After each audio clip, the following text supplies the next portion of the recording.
संमोहन हे व्यक्तीच्या मनावर आणि बुद्धीवर काम करतं। हे पदक गळ्यातून काढून या संमोहनाचा अंत होऊ शकतो।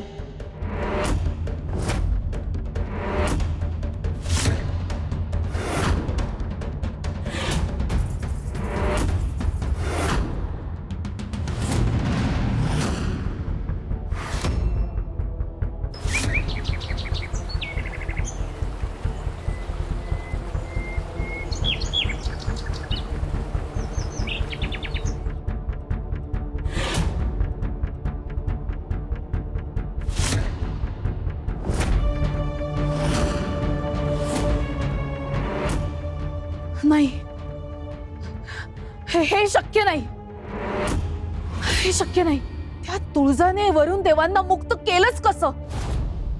हे अशक्य प्राय आव्हान तिने पेललंच कसं? हे होऊ शकत नाही। आम्हाला क्षमा करा तुळजादेवी, आम्ही अनर्थ घडवायला निघालो होतो। आम्ही काय करतोय हे आम्हाला समजतच नव्हतं। हे तुम्हाला समजणं शक्य नव्हतं वरुण देव, कारण असुरांनी तुमच्यावर संमोहन वापरले होते, म्हणूनच तुम्ही एवढा पाऊस पाडत होता। तुम्ही जे करताय त्याचे परिणाम देखील तुमच्या लक्षात येत नव्हते, परंतु आता सारं काही नियंत्रणात आहे। काळजी करू नका।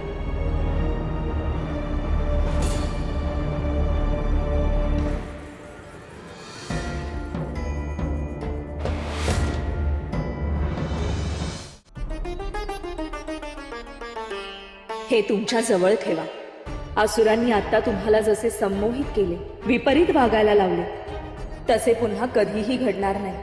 पुन्हा कधीही कोणताही असुर तुम्हाला बंदी बनवू शकणार नाही। आम्ही जसे अग्नीला मुक्त केले तसेच तुम्हाला मुक्त करत आहोत। तुम्ही इथून जाण्याआधी या भूलोकाला व्यापून टाकणारे हे अतिरिक्त पाणी तुम्ही मागे घ्यावे। भूलोकावरील मानवाला त्याचा त्रास व्हायला नको।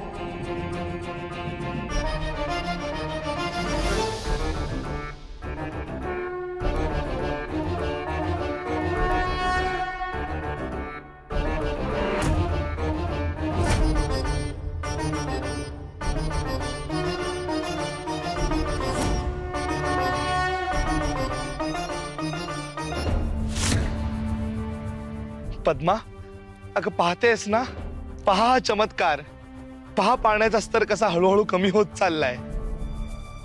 नंदी, ही तुळजादेवींचीच लीला आहे। त्यांनीच तर हे सारं घडवून आणलं आहे।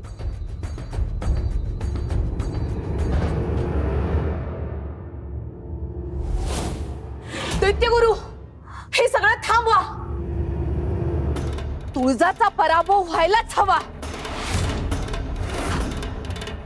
दैत्यगुरु, काहीतरी करा।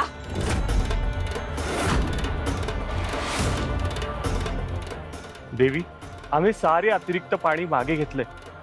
यापुढे आम्ही तुमच्या भक्तांना जाणता किंवा अजाणताही कोणत्याही प्रकारे त्रास देणार नाही। तुमचा आशीर्वाद आमच्या पाठीशी असाच राहू दे।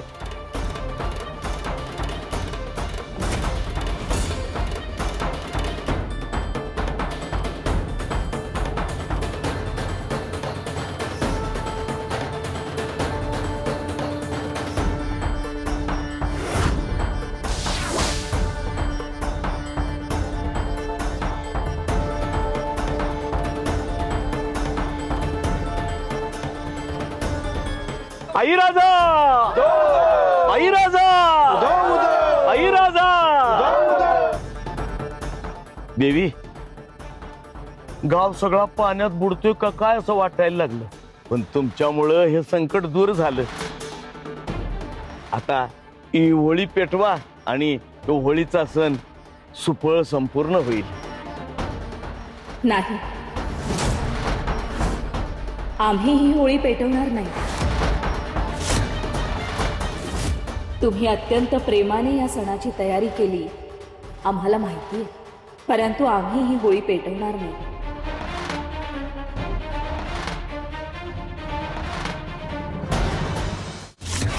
असं का म्हणताय देवी? कारण हे काम आम्ही एकटीने केलेलं नाही। या गावाचं रक्षण करण्याचं अतिशय महत्वाचं काम जिने केलंय ती माझी सखी देवी मायाक्का.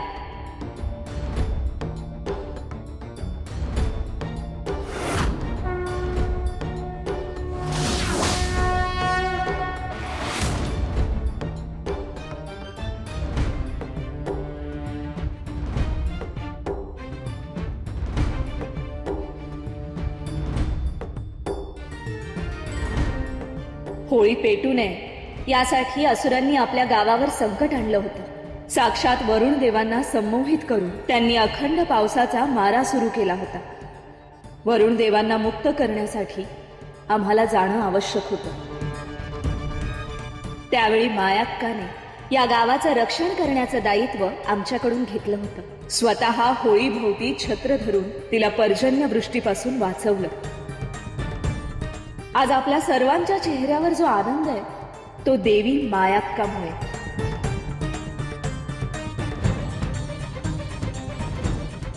म्हणूनच आमची इच्छा आहे की ही होळी मायाक्कानेच प्रज्वलित करावी.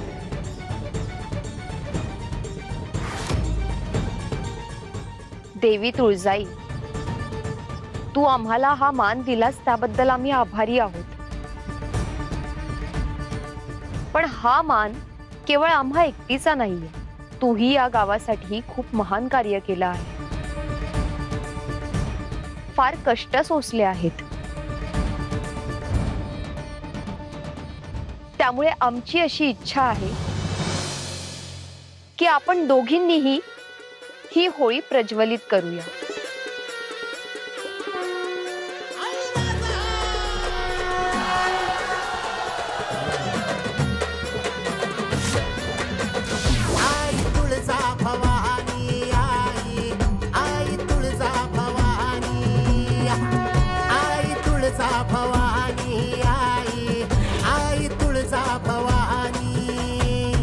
जग जननी तव चरणी आई, फळ येईशिन सरुनी जाई, सकळ पिडाने हरुनी आई, पोटाशी घे धरुनी आई, महिमा तव त्रिभुवनी तुळजाई, आई तुळजा भवानी आई, आई तुळजा भवानी, आई तुळजा भवानी आई, आई तुळजा भवानी. उधळीला भंडाऱ्याला एक जागराला, पाजळीला पंचप्राण एक गोंधळाला. रामवतारिणी देवी आई, महिषासुरमर्दिनी आदि शक्ती आदि माया आई, शिवाजी भवानी. अंत तुझ्या मायेला नाही, आई तुळजा भवानी आई, आई तुळजा भवानी, आई तुळजा भवानी.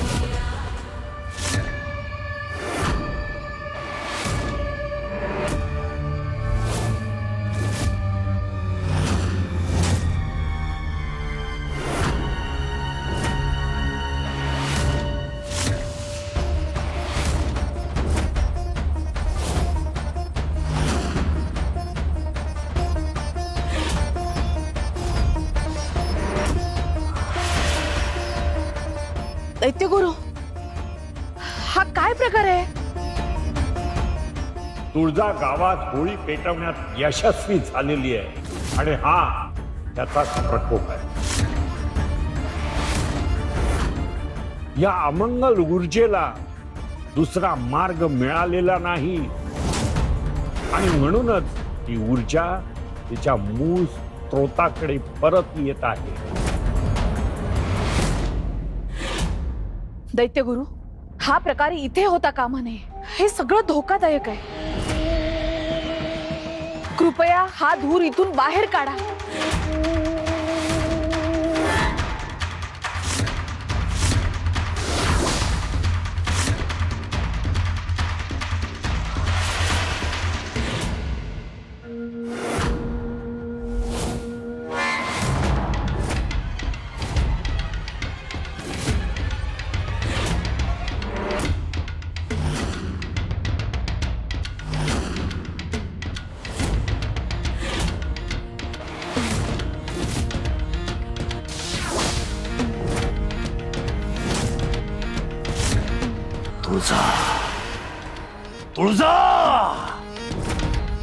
तुळजाने पुन्हा आपला डाव हाणून पाडलाय दैत्यगुरु. आपले सगळे प्रयत्न, आपले सगळे कष्ट, आपली सगळी तपश्चर्या, सगळं वृथा आहे. सगळं निष्फळ ठरलंय.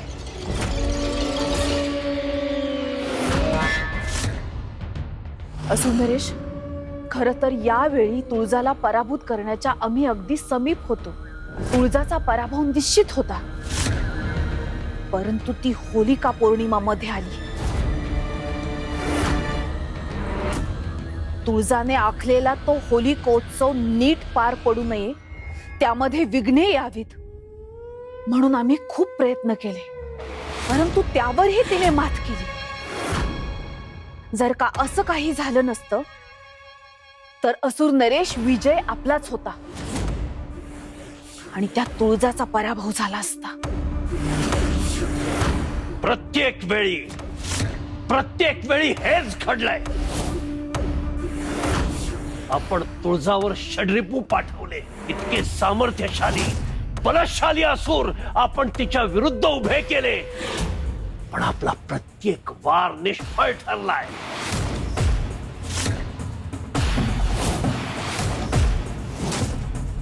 तुळजावर कुठल्याच योजनेचा कसलाही परिणाम होत नाही. आणि आता तिच्या पराभवाचा आणि आपल्या विजयाचा कोणताही मार्ग आम्हाला दिसत नाही. आपली प्रत्येक योजना अयशस्वी होतीये आणि प्रत्येक वेळी केवळ तिचा विजय होतोय. दैत्यगुरु,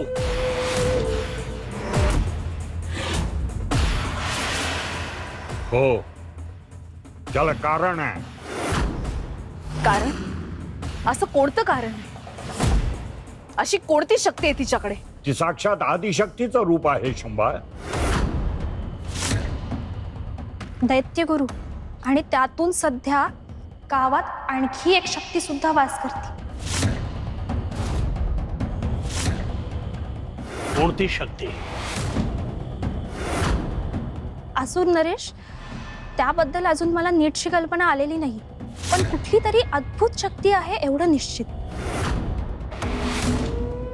ही दैवी शक्ती. मागच्या वेळी यमाई तुळजाच्या भेटीला आली होती. मग ही दुसरी शक्ती कोण आहे? कोण असेल ती? काय असेल तिचं इथं येण्यापाठीमागचं कारण? अशांती, आता हे जोखमीचं कार्य तुला पार पाडायचंय. तू या क्षणी त्वरेने त्या गावात परत जा आणि ही नवी शक्ती कोणती आहे तिची इत्यंभूत वार्ता इथे आमच्या पर्यंत घेऊन ये. त्या शक्तीची बलस्थानं कोणती आहेत, तिच्यात न्यूनत्व काय आहे हे आपल्याला ज्ञात हवं आणि ते तू शोध. तुळजा दुसऱ्या एखाद्या देवीचं सहाय्य घेऊन आपल्या विरोधात युद्धाची सज्जता करत असेल तर आपल्यालाही तिला ठाम प्रत्युत्तर द्यावं लागेल. हो असुर नरेश.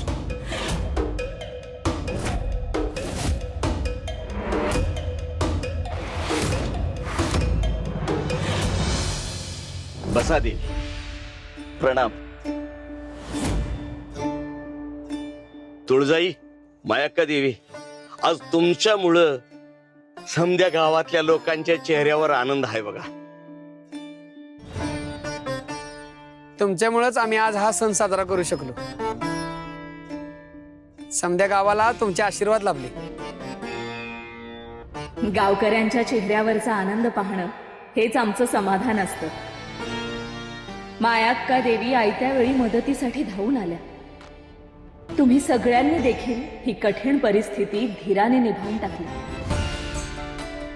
आणि वरुण देव, अग्निदेव या दोघांची देखील मोलाची मदत झाली.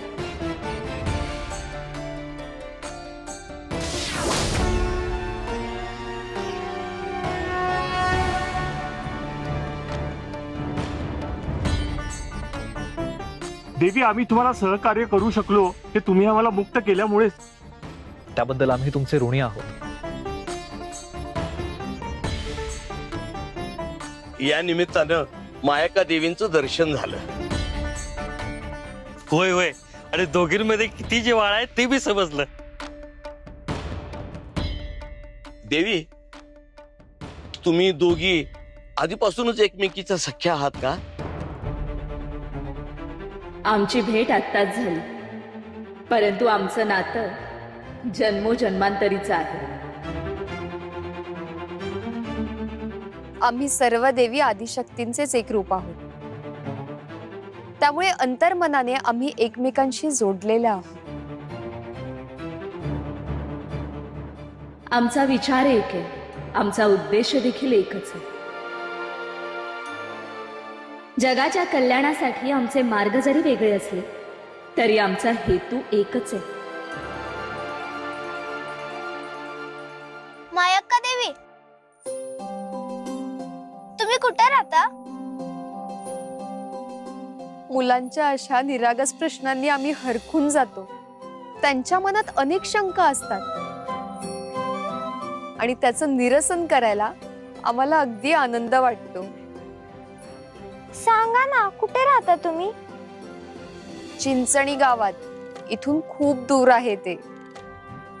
तिथल्या भक्तांनी आम्हाला तिथेच थांबून घेतलं. थांबून ठेवलं का? त्याची एक वेगळीच कहाणी आहे.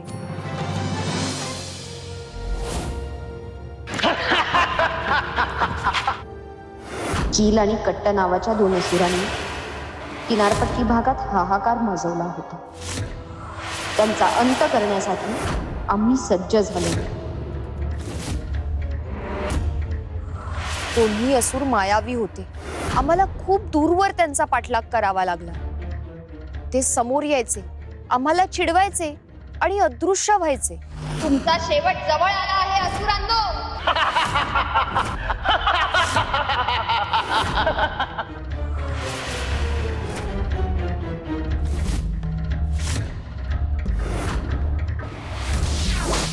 त्या मार्गातील अनेक गावांना त्यांनी खूप त्रास दिला. आम्ही त्या गावातील लोकांना धीर देत सावरत पुन्हा त्यांचा पाठलाग करत होतो. पण कील आणि कट्ट काही आमच्या हाताला लागत नव्हते. अखेर ते दोघं चिंचणी गावात पोहोचले. तिथल्या गावकऱ्यांनाही त्यांनी त्रास द्यायला सुरुवात केली. आम्ही त्यांच्या मागावर होतोच आणि अखेर आम्ही त्यांना चिंचणी गावात गाठले.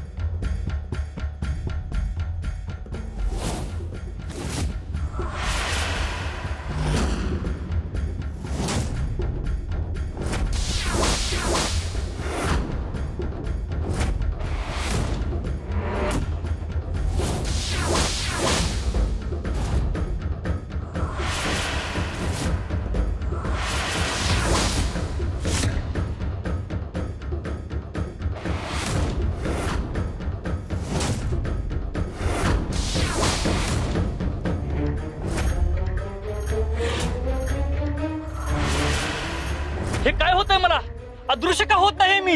माझंही तेच होत आहे. असं का घडत असेल? असुरांनो, तुम्ही दोघांनीही सगळ्यांचा खूप छळ केला. आम्हालाही बराच काळ तुमचा पाठलाग करायला लावला. आता तुम्ही आमच्या तावडीत सापडला.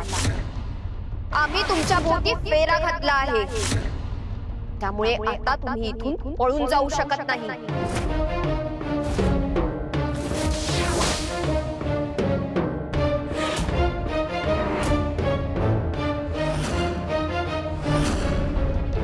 आता तुम्ही आम्हाला शरण या, नाहीतर तुमचा अंत चिंचणीच्या भूमीवरच होईल.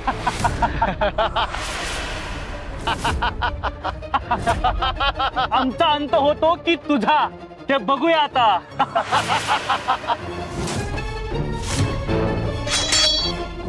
अखेर आमचं युद्ध सुरू झालं. खूप घनघोर युद्ध सुरू झालं. त्या दोन्ही असुरांशी आम्ही निकराने लढलो. त्यांचाही आवेश प्रचंड होता. आम्ही जोरदार संघर्ष केला, पण ते असुर मायावी होते आणि त्यांच्याकडे त्यांच्या मायावी चाली होती. अखेर आम्हाला आमच्या सर्व शक्तींचं बीज एकवटून आमचे दिव्य रूप त्यांच्या समोर सादर करावे लागले.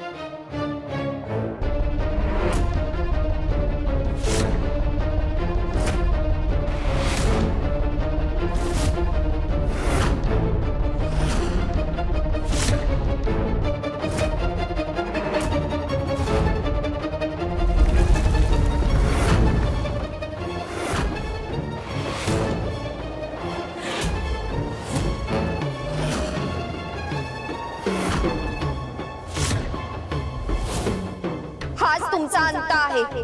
आम्ही तुम्हाला सावध केलं होतं, जीव वाचवण्याचा इशाराही दिला होता, पण तुम्ही तुमची दुष्कृत्य थांबवली नाही.